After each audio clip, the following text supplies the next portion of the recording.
Okay, it's 12 o'clock. Looks like I thought I'd knocked myself off the meeting, but apparently I didn't. So we'll go ahead and get started with the final meeting of the Race and the Criminal Justice System Subcommittee. Check here. I think Natalie should be on the call. What I'll have Natalie do is, yeah, there she is. Have her go ahead and do a roll call just so we all know who's on the call. I'll start with myself, Mark Bennett, chair of the commission.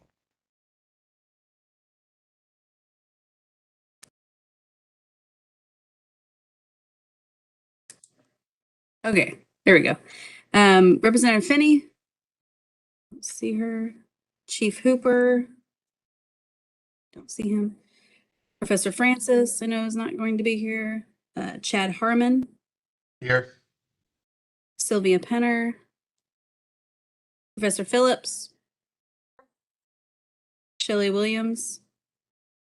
Here. Jonathan Ogletree. Here. Nelson Mosley. Curtis Barnes. Here. That's all I have on my list. All right, so just to kind of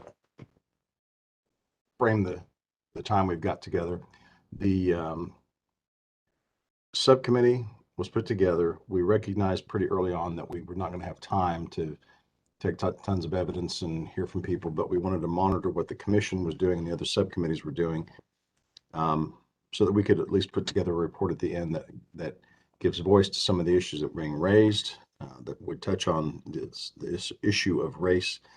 And even last time, though, we did hear specifically from Dr. Anderson and Professor Portillo regarding the governor's task force, I believe what they go by, or commission, one or the other, on the issue of racial equity and justice. And they had a very long, we had a good discussion with them last time we met on October 21st. And they talked about the various points of view, or various recommendations rather, in their task force, many of which touched on things we'd already discussed. So just in quick summary, talked about training for police officers, including requiring psych testing by a licensed professional. They talked about increasing diversity on CPO's board, not requiring citizenship. There's a particular statute they wanted to be amended to allow that, more in keeping with like military service.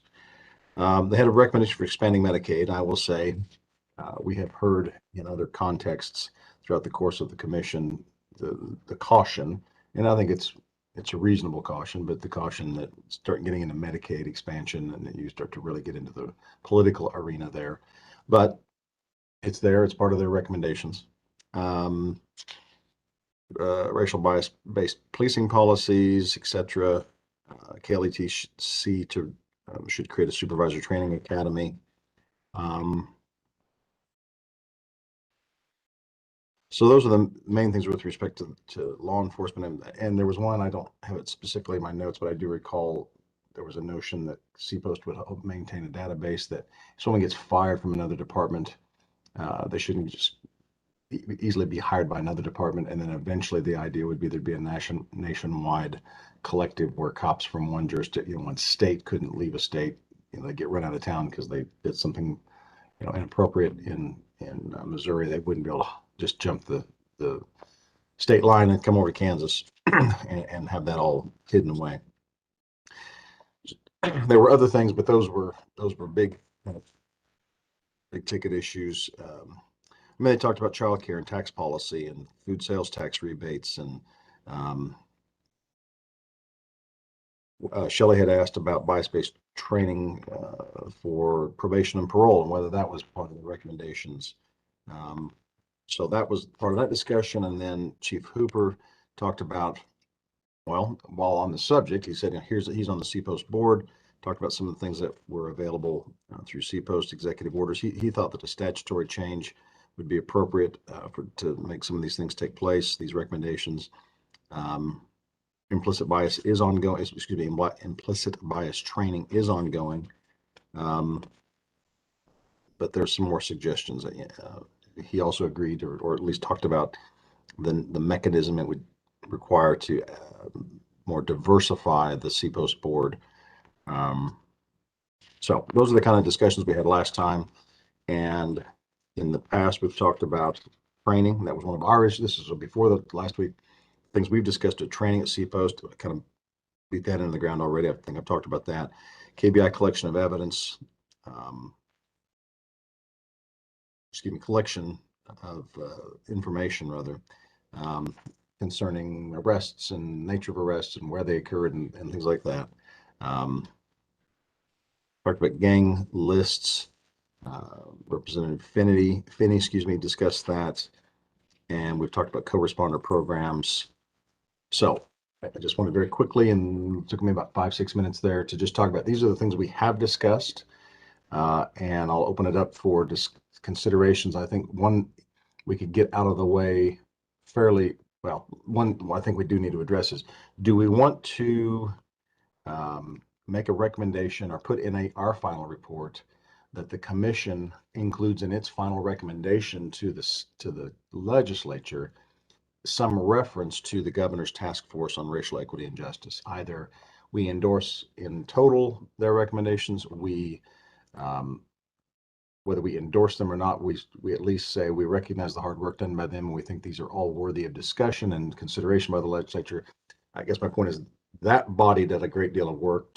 We heard from how many hearings they had and how much testimony they took and public commentary sessions, all this sort of stuff. Do we want to make some reference to an incorporation by reference that body's work?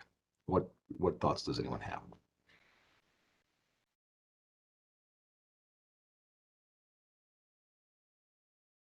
Chairman Bennett, this is Jean Phillips. Yeah.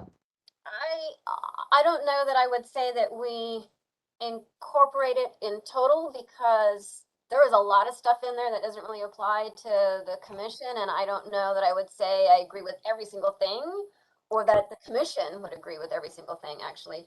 But I do think, to the extent that it dealt with law enforcement training, implicit bias training, and all the stuff that dealt with law enforcement, I mean, I think I would be okay with endorsing that. I think we should at least acknowledge it, and the work that they put into it, and that I don't know if you want to say we agree with everything, but I mean, what I heard I thought were good ideas. I think they did tailor their comments specifically the things that would address our issues. So you're right. There's probably other things that had to, like with respect to, what was the one, expanding Medicaid, and the deal with tax on food. I think that's probably outside of our lane, but I get you. Other thoughts, other people have a difference of opinion or share that opinion or have something they want to add to that? It's Jonathan Overtree. I kind of share that same opinion, Mark. Okay. Yeah, mentioning that, notable mention about the work, because they put a lot of effort into that, and steering away from those other political issues, I think is the way to go. Others? We have kind of I don't want to construe your silence as consensus, but if you agree with that, I won't call anybody else out, but everybody kind of agree with that, then that may be what we put in our final report is we recognize the heavy lift and the good work those folks have done and all the effort that went into it, and many things that are deserving of the full attention of the legislature, but vis-a-vis this body, the commission, we were really focused on their comments with respect to training of law enforcement, and just training in general, more access to and more institutionalization of bias training, implicit bias training, de-escalation, all those sorts of things with respect to law enforcement, even probation, etc. We've certainly believe those are worthwhile things that are worthy of the legislature's attention. Something like that. Hey, Mark, this I'm in is Gail agreement. Finney. Yes. For some reason, I wasn't logged in. I mean, I was logged in, but they held out on letting me come in. So I'm missing exactly what we're talking about. Can you just give I'm me a sorry. So brief- yeah, let me real quick. So what we're doing here today is just since we only had couple months to meet, we obviously didn't have time to do the type of, plenary review of everything that the governor's task force did. We were just going to try to monitor what was going on within the commission and make sure we highlighted things that would be advantageous or speak to race in the justice system. But what I pointed out is we did take the time. I think you and I can't remember who else, somebody else recommended that we hear from Dr. Anderson and Professor Portillo. And so we heard it from them last time. And my question to this group was, does the report from the Race and the Criminal Justice System Subcommittee to the Commission, do we want to say that we endorse everything the governor's task force said? Do we want to say we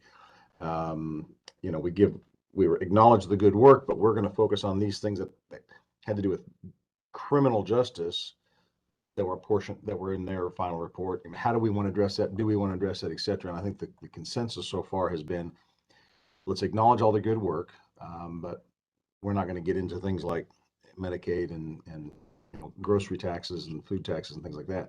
But we are going to say what they had to say about training for law enforcement, maybe even for probation, for anybody in the criminal justice system, bias training, de-escalation, those kinds of things we think are worthy of the legislature's attention. That's kind of the consensus we're getting so far. Is everybody, anyway, does that answer your question? I agree with that, but I was wondering about the C-post part where we were talking about the diversity of the C-post. So that was one of their recommendations. And then what I was saying is after they spoke at the last meeting on last month, they were done. And then Chief Hooper spoke up because I don't know if he's on today. I think he made it on today, but he was on last time and he spoke because he's on C-post board and said, well, here's how you do it. Would it take a change of law? Is it an administrative thing? And so he went through all of that and talked about, we could add some more non-law enforcement folks. And so the point is what he walked us through the process, and that would be one more thing that we could talk about that's criminal justice specific that we either agree with or don't agree with. But that's why I'm just trying to get a conversation going about how much do we want to include with respect to that task force, their recommendations, how much do we endorse, do we acknowledge, do we distance ourselves from, how do you guys want to handle it? So, okay. Yeah. Stephanie with CSG Justice Center. Yeah. I would encourage the subcommittee to perhaps look at some language around recognizing that the criminal justice system is impacted by systemic factors that the Governor's Commission was able to do an in-depth analysis of, that this subcommittee was not able to based on time constraints, and therefore you're focusing in on a more nuanced number of recommendations, therefore kind of giving credence to their full report, because there, as everyone in this room knows, there's a lot that goes into disparity in the system that is far outside of the system, which our presenters spoke to last time.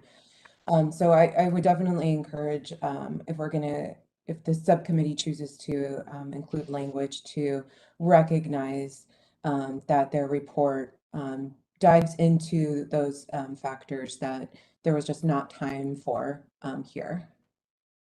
Well, they talked about their three-pronged approach, or the three things they were focused on was economic opportunity, education opportunity, and healthcare opportunity. Those are three things that they felt were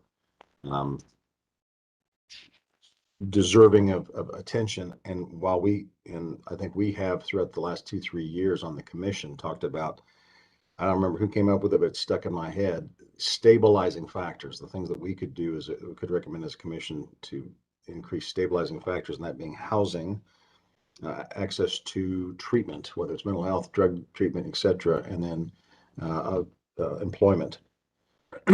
Anything we can do to help those three things helps people stay out of the system, get out of the system, avoid the system, etc.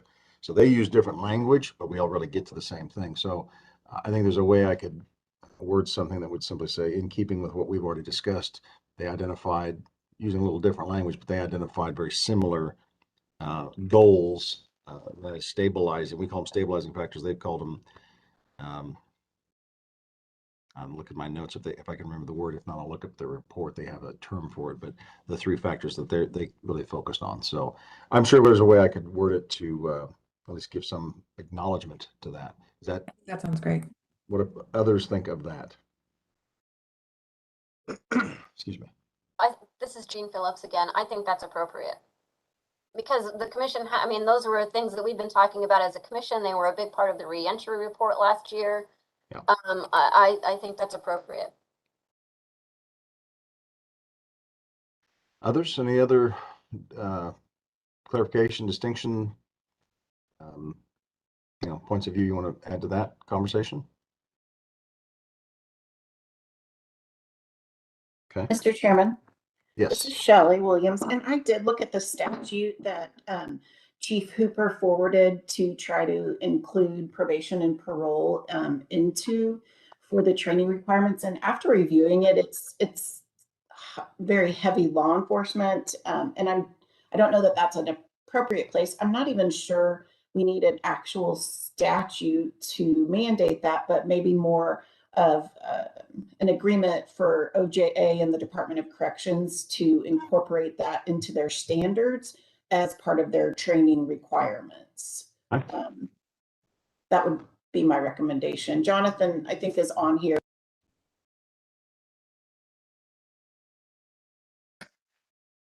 Yes, I'm on here. I think that would be appropriate just to ask for it to look at our standards. I can't speak for the secretary, but I think it would be. Okay.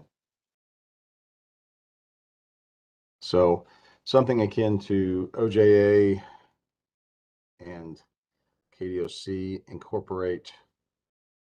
We recommend that they incorporate bias, implicit bias training into their continuing ed standards.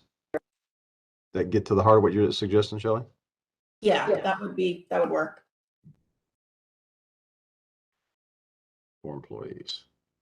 I think it should be part of their initial hiring as well as continuing ed.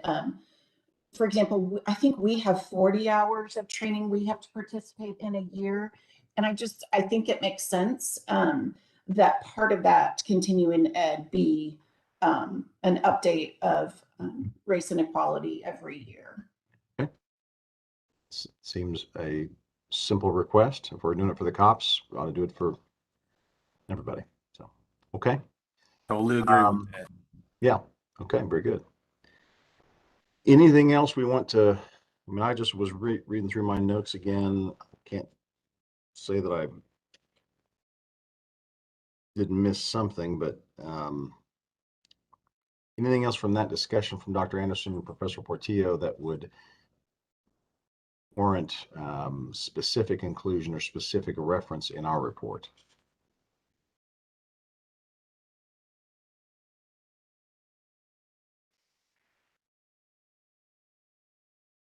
Chairman Bennett, this is Jean Phillips. Did we, I have it in my notes, but I don't remember if it came from the Racial Equity Task Force or if it's something we had just talked about, but the co-responder program, did that come through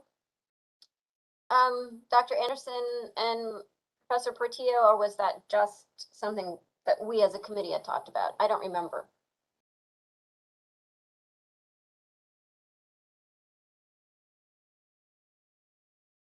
I apologize. Day That's job. okay. Yeah, say that again. Okay, so I don't remember, we had talked about the co-responder program. Was that Yeah. a part of their report or was that just us? I don't have it clear in my notes whether that was part of their report or if that's just something we had talked about as a committee.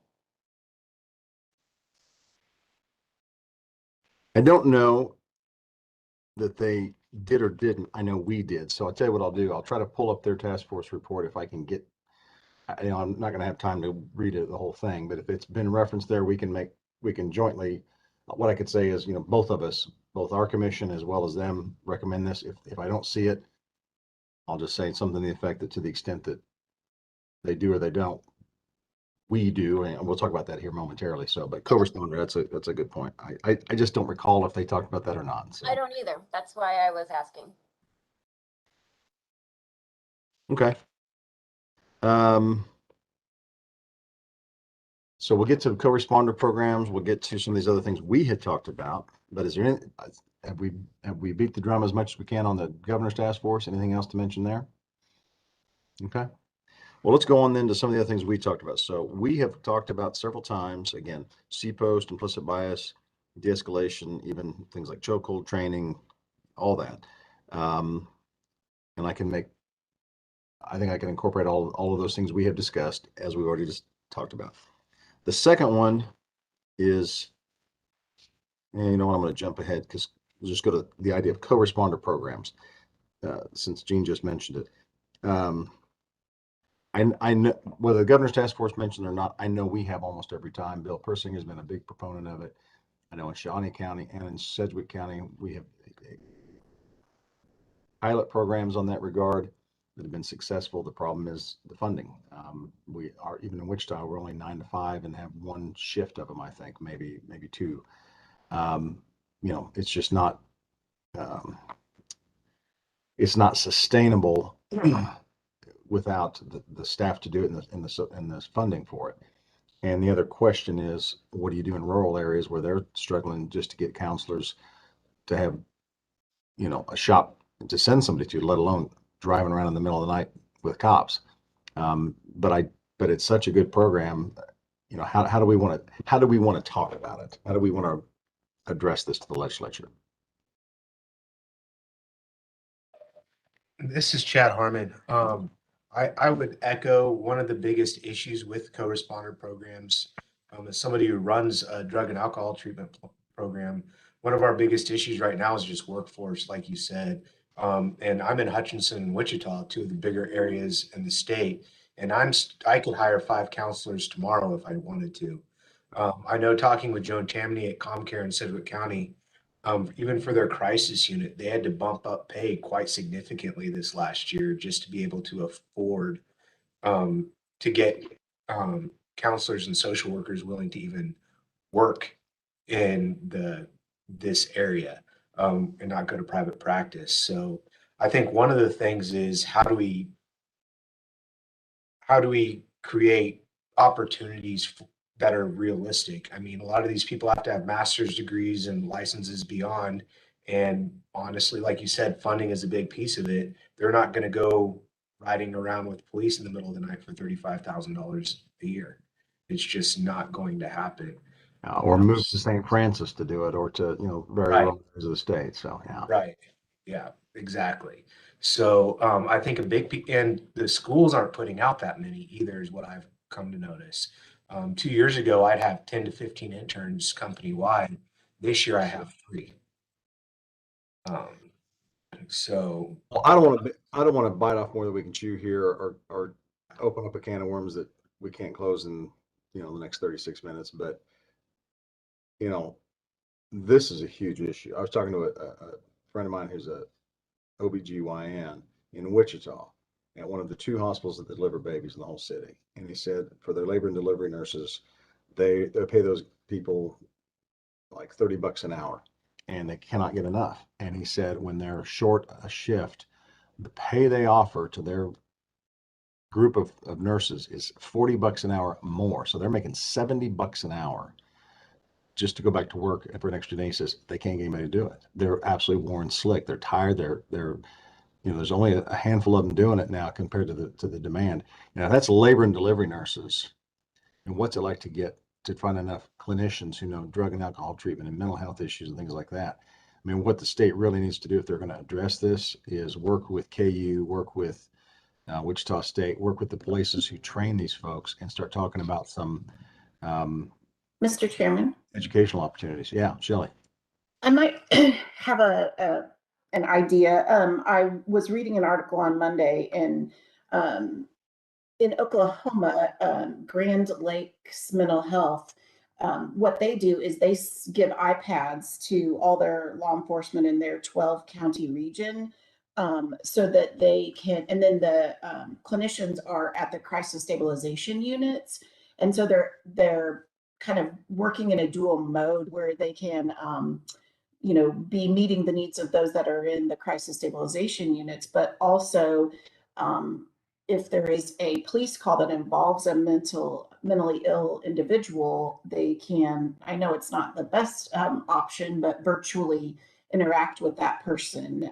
It just might be something to look at how those counties have, and I'm sure there's other examples across the nation that we could look into, but just encourage some type of access to mental health assistance with law enforcement. I mean, we could have it a pretty broad recommendation, but something of that nature. I think we need to point out the problem instead of just saying, go Yeah. fix it, make some, offer some paths to success and consider things like that's great. That's a good example. I mean, look what other states have done. I mean, the truth is, if you know how legislation gets made, they show up, you have a day of hearings, and typically you get 30 minutes to an hour. I mean, this is an issue. How to expand the use of co-responder programs is an issue that takes, probably deserves another task force, or, somebody looks specifically at this and find the funding streams, et cetera. But Chairman? we're not going to solve it, but we certainly can shed a light on it. Yeah. This is Stephanie with CSG. So this actually came up in the co-responder program focus groups that we completed earlier this fall. Definitely this was probably the #1 topic that came up with all the programs that we spoke with. And a couple of different recommendations were presented by these programs, including possible designation of co-responder staff as first responders, kind of similar in line, obviously, to EMT staff, police department staff, firefighters, things like that. Also possibly redesignating them to be actual departmental staff, therefore making them eligible for benefits, which obviously would require the increase of departmental budgets. So that's something that the state could consider. There was also a lot of support for something that you just stated, Mr. Chairman, which was an actual statewide advisory board, which could look at co-responder programs and bring together mental health professionals, programs, law enforcement, to really look at the, resource allocation, legislative efforts, current barriers, and really brainstorm those out and look at the growing needs now 3 to 5 and 10 years out to really set the state up for success moving forward with these programs that are going to continue to be needed and that are going to need to be grown, especially in your rural areas where their needs are going to be very different than in Wichita and Kansas City. Okay. Is your report, I apologize, I don't know this, is your report something that's going to be part of the submission of the commission's final report? Yeah, that was actually a question I had for Natalie. So I spoke with BJA yesterday, and they are just they had a backup and reviewing documents and should be able to get it to us by Thanksgiving break. Would that be sufficient for Natalie to attach it as an amendment? This is Natalie. With the report deadline of December 1st, it's going to be tough depending on when. I'm going to be trying to get the majority of the report through proofing in our office before the Thanksgiving break. Okay. But since we're meeting again on the 22nd, I'm going to basically do it in like two shifts. So whenever you can get it to me, Okay. just go ahead and send it, and if it works, then we'll try to get it in. I'll poke him again. I'll poke him again tomorrow morning and see if I can't get it tomorrow. Okay. Stephanie, send me the name of whatever you're going to refer to that particular portion of the report as, so I can at least make mention in here that we discussed it, whether it's a part of the attachment or not. My guess is if this gets taken up by some committee within the legislature, that report, whether it's attached to our final commission report or not, if the timing's right or not, you could still move to put that in front of them then. Yes. If I at least acknowledge that it's out there, that would draw some further attention to it. So Absolutely. okay. So co-responder programs. That sounds like we've got some consensus, at least, that that's something we want to include, that we want to talk about not only the fact that we were all supportive of it, but the practical hurdles that have to be overcome to really truly implement this. Funding is one thing, but more to the point, is staff to do it. These people, the idea is they're specially trained people, not that cops have training that cops don't have, but the problem is you got to find the specially trained people. So, okay, very good. I think that statewide advisory board too. I mean, the truth is this deserves the attention of a body devoted solely to this, and I guess probably where a particular recommendation we ought to make. So, what other discussion about these correspondent programs do we want to make, if any?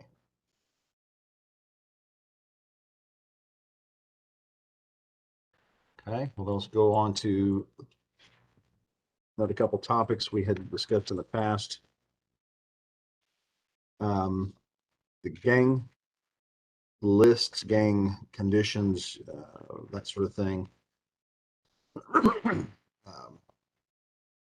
We talked about it, but we just the time constraints, we didn't have time to get into the details on this, but I do know there are people who are working on this issue. I think the one thing that I want to clarify, disagrees or has a different memory, certainly speak up, but we recognize that is an issue that needs to be addressed. And I think there was some consensus that one statutory change that could be made without really any opposition is the notion that bond has to be set at 50 grand for anyone who's identified as a gang member by their local jurisdiction. My point's always been, if I think I've got somebody as a gang member, I'll tell the judge, and the judge will set a bond that he or she thinks is appropriate. But I think it's got to be 50K. I'm not sure that's defensible. I mean, frankly, there's probably some equal protection type challenges that could be made on that. So, anyone memory of that conversation different than mine? I think we agreed that could be done. Is that in keeping with whatever others remember? Yeah, Chairman Bennett, this is Jean Phillips. Yeah, I remember we talked about that was pretty low hanging fruit. Yeah. And that we could make that change in that statute without a lot of controversy. It would not be cost, there's no cost to it. Yeah, I remember having that conversation. Okay. Oh, this is Representative Finney. I was just wondering, I thought that would be kind of controversial because maybe I must have missed the conversation, but the gang list in itself is controversial because some people that are on that gang list may not be gang members. Just your affiliation doesn't make you a gang member. Sure. Yeah. And that would be very discriminatory. Yeah. And what subjective. Yeah. So all I'm suggesting is I was going through what are the things we can agree about? One was, if there's a gang list at all, the bond thing should be eliminated. Then as to the issue of the gang list in general, I don't mean, what sort of thoughts would you have then in terms of what we should recommend with respect to gang lists, because that's not how it's couched in the statute, but gang affiliation or gang designation, being a gang member by statute. What would you like to, what would you like to see us, what would you like to see included in the report?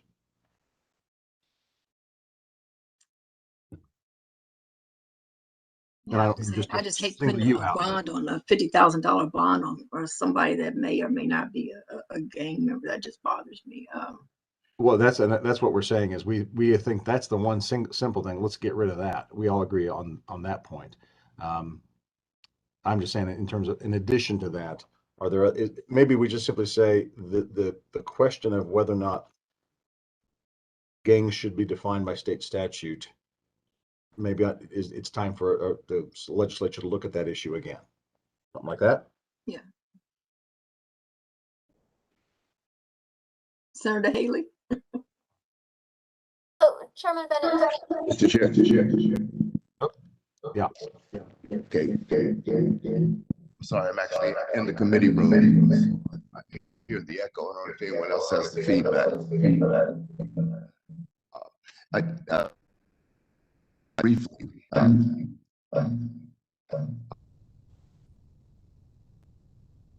think you just muted yourself. There you go. Okay. So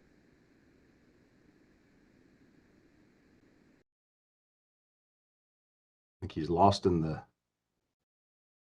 State House. Yeah, too much low bandwidth. Senator Haley, if you get to a spot with a little better reception, if you can hear me, we'll plug you right back in. We'll give you a second though. Professor Phillips. Yeah, I was asking what the statute was. I was trying to look up the definition of a gang member.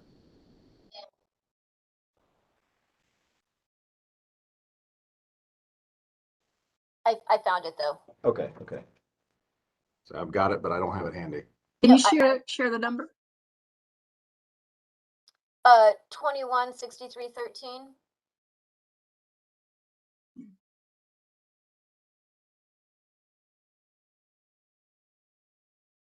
So I'll plan on saying that this subcommittee recommends that the $50,000 bond portion be eliminated and simply replaced with an appropriate bond shall be set, something like that, in keeping with all the other statutory and constitutional statutes or laws rather that speak to bond. As to gang membership and its definition in 216313 and the associated statutes, I think we could say something to the effect that we believe it's time to reevaluate or at least evaluate the statute moving forward, something like that. Crazy broad. Yeah, so that's where I'm thinking maybe it's time to take a hard look at this again. Senator Haley, I see your picture again. Maybe you may be talking to someone else, but Can you hear me? I don't know if this now is we can. great. Very briefly, and thank you. I would hope that a We've part got- of the recommendation, Mr. Chair, Representative Finney and Shelley, and those who have spoken, is that we, at the subcommittee and the full committee give some assistance for the definition of looking at what gang membership does constitute beyond the recommended prohibition of a set amount for bond. There's been some discussion for many years as to what constitutes gang membership. Is it someone who dresses in a particular manner, for example, wearing the same kind of clothes, or the wannabes, as they call them, the young people that use a certain sign, like, hand gestures or what have you. And they have been the broad net that has been cast over the years, especially disparagingly to certain ethnicities, because they happen to be wearing a particular color of clothing or throwing a particular hand sign. And so I would hope that this subcommittee might consider historically what the legislature has grappled with, and not successfully, and to bring some clarity to what that means. Finally, RICO, we have looked at some of the RICO statutes over the years as well, and they have been of great assistance, I think, in looking at what's being done on the federal basis to minimize what has been a highly often prejudicial demarcation of people who really aren't gang members or not the main fish that we want to include in that census. Fair enough. I will say I appreciate the comments. I will tell you we got about 20 minutes left on today's call, and then we're meeting Monday. We can take a little bit of time, but I'm guessing that that's a bigger lift than we can accomplish before we.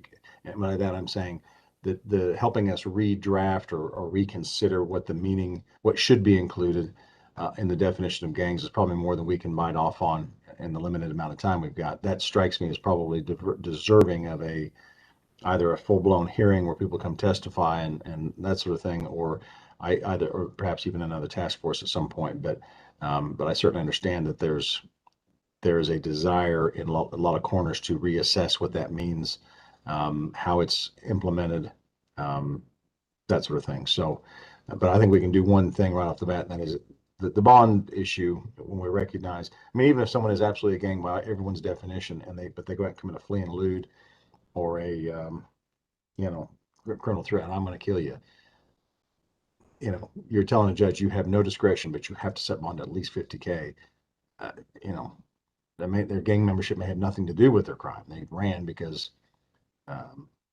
you know, they're driving on a suspended license, or they told their brother, their neighbor, you know, I'll kill you. That's not gang motivated. It's just stupid behavior. So, anyway, so that's my only reaction to what you had to say. I agree. It's time to have a deeper dive on it. I'm worried we're not going to have the time for it just here today or Monday. What are the thoughts on gang definition, we'll say, with the gang statute? Mr. Chair. This is Jane Phillips. I'm going to agree with Senator Haley. It's incredibly broad, and there's an enormous amount of discretion. I mean, right? You frequent a place where gangs are known to be. Well, for some communities, that's just about every corner, right? And what you wear, it's you've been stopped in the company of a gang member. Well, that assumes that you've got an accurate definition of a gang member to begin with. And then you've got the racketeering problem that is compounded with gang membership. I understand that we don't have time to resolve this in the next, 18 minutes. Right. But I do think that it's worth at least mentioning that we really believe strongly that this needs to be reevaluated, that this is no longer acceptable. And we need to, right, the legislature needs to take a second look at this, and whether that's having another commission put together, whether or not that's, you know, I don't know what the answer is. We don't have time to figure out the answer, but I do think that it needs to be more than just, we think you should look at it. I think it should be a strong recommendation. I mean, somehow it needs to be phrased that this is a real problem. So I'm just, as you're talking, I've written down strong concerns were expressed regarding the definition of gang membership set forth in statute. I'll make reference to the specific statute. I think it's 2163-13. Right, and then 2163-28, which sort of builds upon that when it starts talking about racketeering and right, people can they can back themselves into a lot of time just by allegedly being part of a gang member. And that we recommend, we strongly recommend the statutes be reevaluated. Yeah. That work for everybody? Or you want to? Yes. And I don't know how you reevaluate that. I mean, but that's something that's going to take far more in-depth analysis than we have time for. Well, you know, one other thing is the concerns I've heard expressed, and I'm sharing this information, is it's not even, the definitions are very loose. I've heard that though they're loose, they're being applied fairly evenly. The problem is who's applying them? Who is there any review process? Is that, you know, you may have a very good gang detective who knows this community, knows who's on the streets, knows, and is great. But when he makes sergeant or makes, you know, promotes, he's out now. New guys coming in that may not have the institutional knowledge. When it's institutionalized into the hands of one or two people, what's the review process? Where's the due process protections there? And that's probably as important in this conversation as the definitions themselves. We could tighten up the definitions a ton, but if it's still in the hands of, you know, one lieutenant who makes that decision, or one deputy chief or something, I think there's still going to be concerns. So I think it's a multifaceted approach that's going to need to be addressed. Agreed. Any other discussion about the gang definition, or the notion of gang list, gang definitions? Briefly, Yeah, Chair, Senator. briefly. Yeah. The other concern would be as we look at the stacking effect for, or the additional sentencing that's there because of that affiliation, and what it means to our bottom line. You know, there are people who are doing additional time because of their gang affiliation that probably would not be. So that stacking effect and the disparity it has on our bottom line in our counties and in our state system as well. Gotcha. Okay, that's the third. So we got the RICO, because that's one of the three ways to get a RICO state charge, and then the gang, you can have an enhancement. It's a little harder to do anymore. I don't think there's probably as many people in the prison right now because of that. Because under Apprenda, you'd have to put that in front of a jury, and so that has limited its application but it is still on the books, Senator, and that's something else. I wouldn't want to draw their attention to two components and forget the third there. So I'll make sure that there's mention of that. Thank you. Anything else on that subject? Okay, we'll jump back to, I think the only one that I had on my list of things that we had continued to discuss was collection of evidence. And I left this for the last one just because I thought it was probably the trickiest because we have the least amount of control over it. But that is, there's, I think in every discussion I've been a part of, whether it's with the commission or one of the subcommittees, or just on different public settings I've been in, questions come up about, racial background, ethnic background, or makeup rather of police interaction. How many African Americans are stopped compared to white people, compared to Hispanics, compared to in any given town, and there's just, I can tell you about convictions. I can tell you about people in the penitentiary system or in the DOC. I can tell you about people on probation, but out in the street, it's harder to get that kind of information. And so how do we collect that? We have kicked this subject around a ton, but I don't know that we've come to a consensus on exactly how to do it, or how to make the KBI do it, how to make all the different agencies do it, etc. But that's the difficult conversation we've been trying to have here. What are people's thoughts or recommendations they might have about how we at least give voice to this in our report?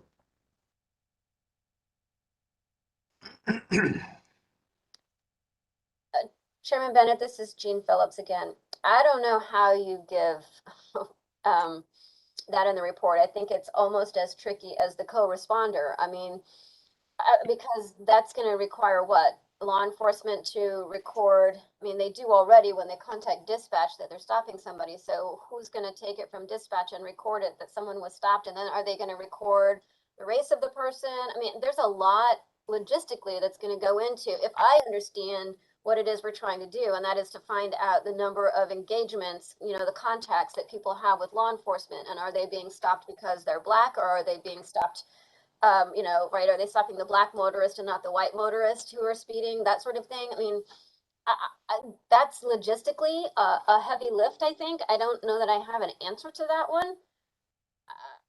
I think there's again, do we at least have, I think we at least have to acknowledge that that's an issue. Yeah. This is Stephanie with CSG Justice Center. Sure.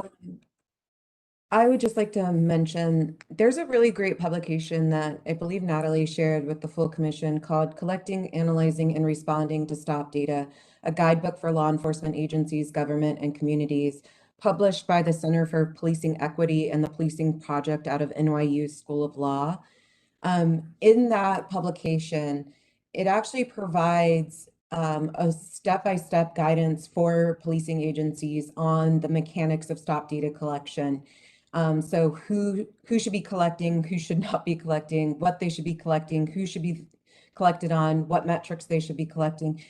And I think at this stage in the game, for this subcommittee in particular, that's not the goal here, in my opinion, my very humble opinion, but rather that maybe the purpose of this subcommittee at this point in time is recognizing that KBI perhaps should take a closer look at how stop data is being collected, how interaction data is being collected. Is the state doing it effectively? Is our local jurisdictions collecting data effectively? And is somebody monitoring that data?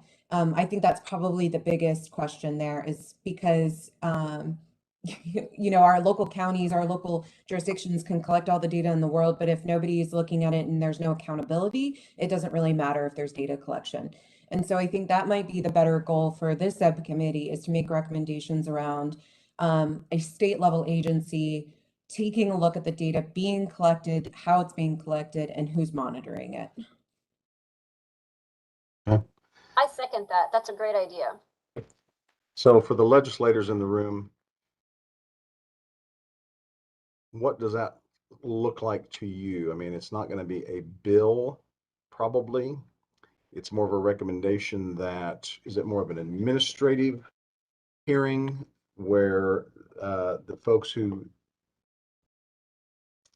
I'm just trying to think of what pragmatically, functionally that looks like. What are we recommending to admin, or, the administration side of things, or is it simply an open letter to the KBI? We want you to do this. Is it, I don't know, what are you thinking? So hate to pick on the legislators, but you're the ones with the inside baseball knowledge of how things work up there. Mark, there's several years we've introduced different data collection bills.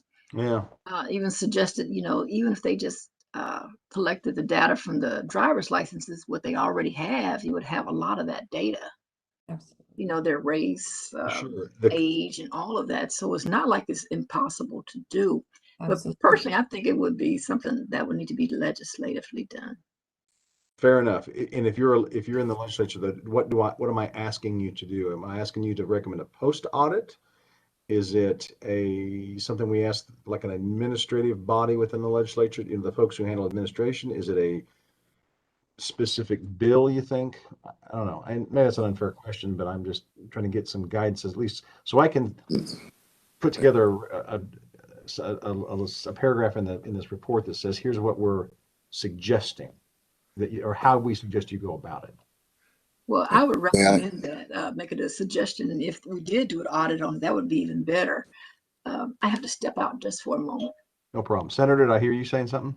I was waiting to hear Representative Finney opine and weigh in. She's been instrumental, as has her predecessor, Senator Donald Betts, in data collection.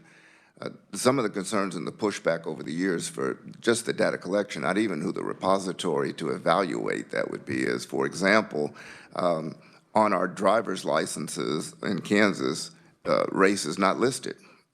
And so many in law enforcement said, well, I don't want to have to inquire on every stop,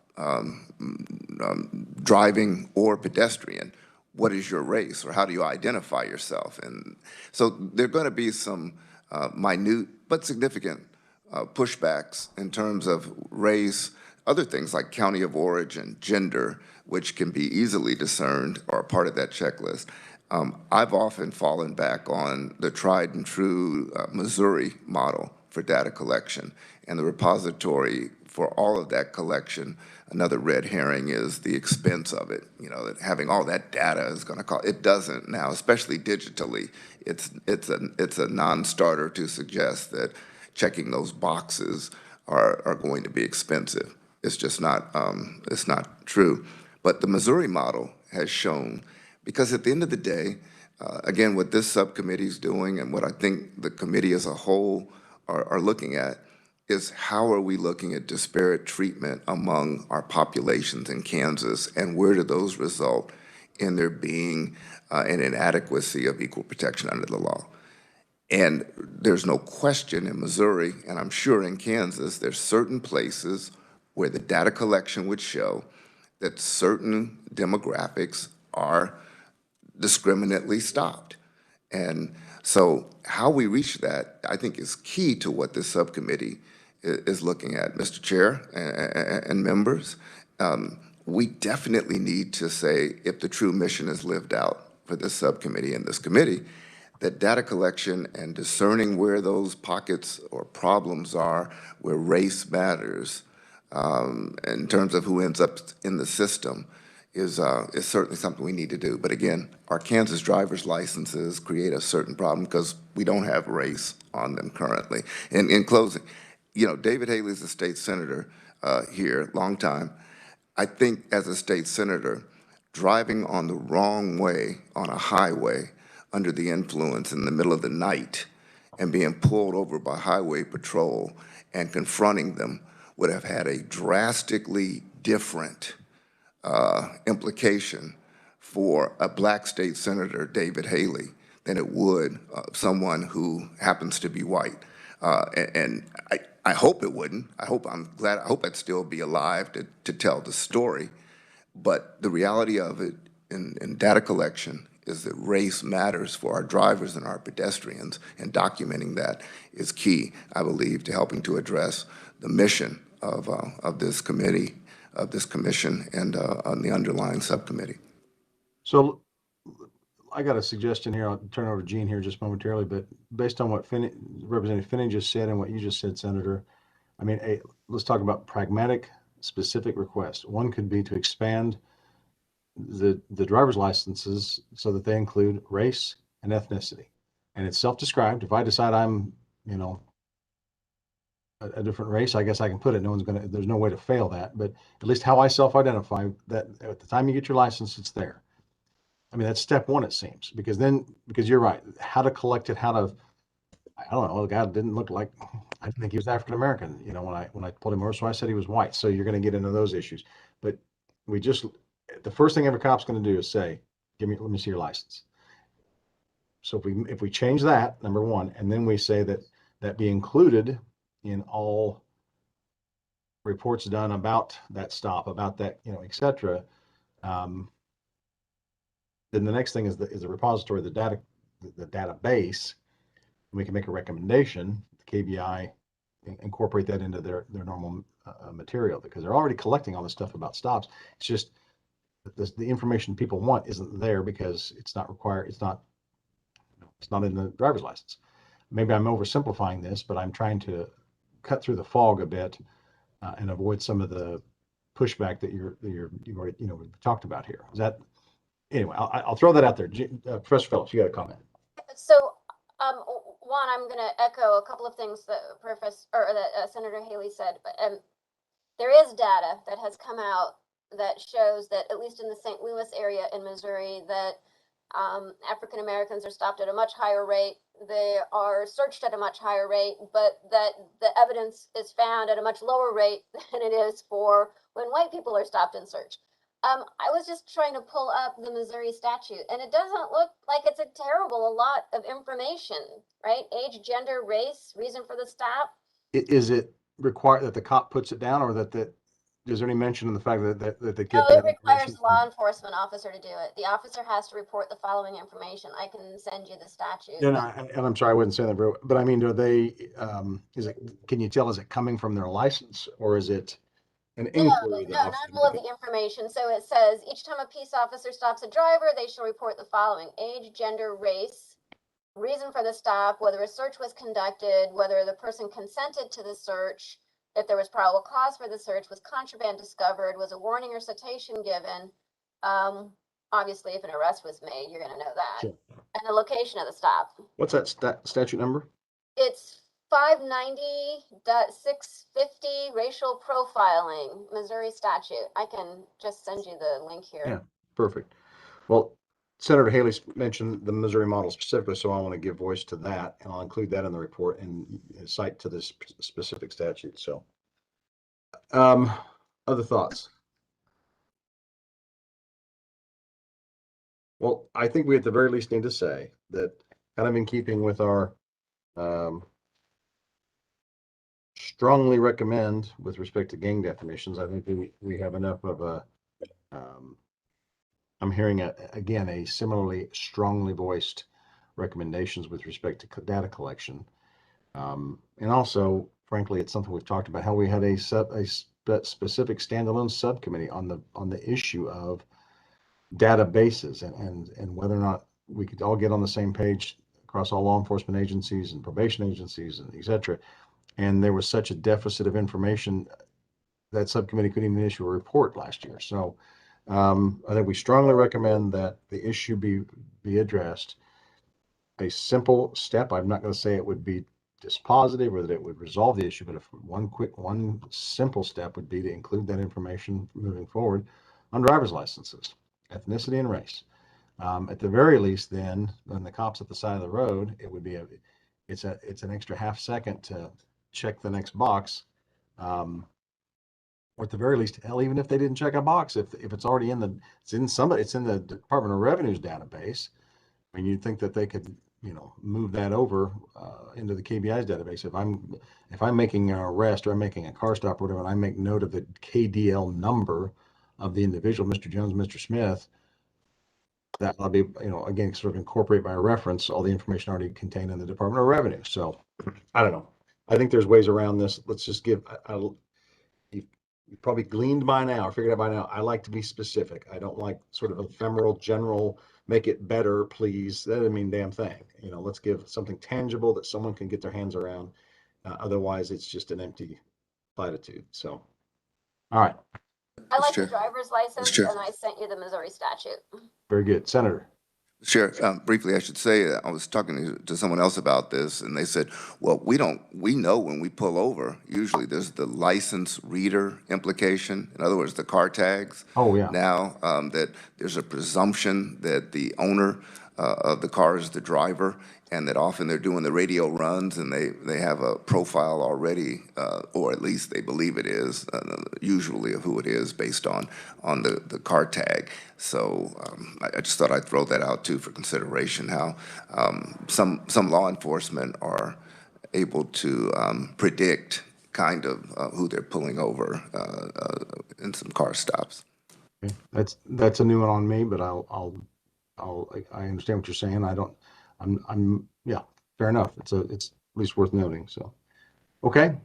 Well, it's 1 o'clock. There's no gong show hook going to pull us off the stage here, but what else did we want to accomplish today? Since this is our last meeting, I won't promise to have a real lengthy report, but I will knock one out this next few days and make sure it's available to everybody by Monday before our final commission meeting. Is there anything else that we've touched on? I mean, I want to be very clear. I have no illusions that these 4 topics we've just covered are the only thing we could do, or the only issues regarding race in the criminal justice system that deserve attention. There are a myriad of others, absolutely. But these are ones that we thought we could actually get our arms around, and instead of just highlighting the problem, highlight a problem that the legislature could actually do something about. But, you know, is there anything else you'd want to make sure was included even by reference in a final report? Anybody?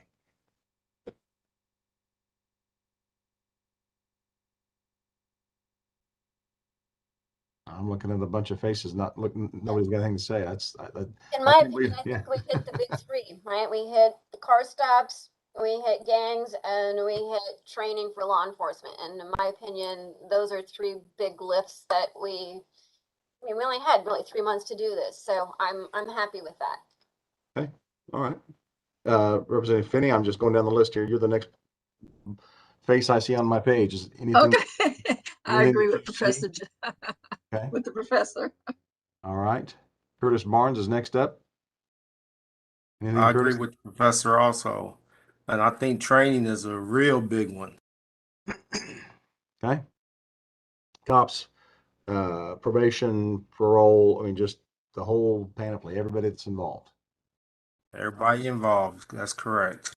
Okay. Chad Harmon, you're next up on my screen. I agree with everything that we've covered. With the timeline that we've had, that's about as good as we can do. Okay. Mr. Ogletree? I agree with everyone else, but a caveat there is to also mention that there's a need for continued research in this area, and that it should not stop here, that there should be some type of continuation of it to kind of hit at some deeper issues that exist in the state. Very good. That's a good point. That's actually a nice way to end the report, is to simply say we've took limited amount of time, highlighted issues we thought we could make specific, tangible recommendations, but we'd ask that additional thought be given to this subject moving forward. And like I said, whether that's a continued research or standalone committee, or whatever, however they want to move forward. So very good. Shelley? I concur with everything. Okay. And trying to think. Oh, Senator Haley.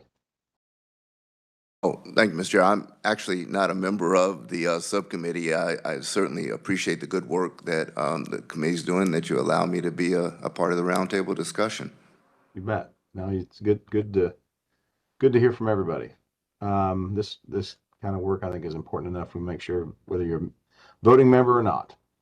And then I've got Stephanie with CSG. I don't think I'm forgetting anybody who's actually on the commission or the committee. Stephanie, anything you want to add?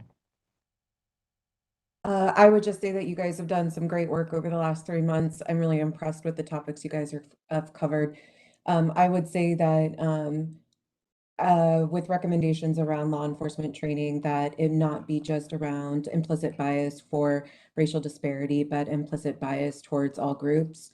And so de-escalation and kind of implicit bias towards our transgendered communities and communities, our LGBTQI communities as well, would be great.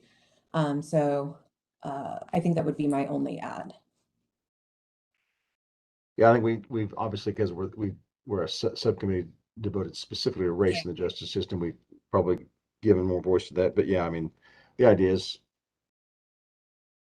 any marginalized community, should be considered. So Absolutely. gotcha. Okay. Well, before we wrap this up, is there anything anyone wanted to add that they haven't been given a chance to do or to mention?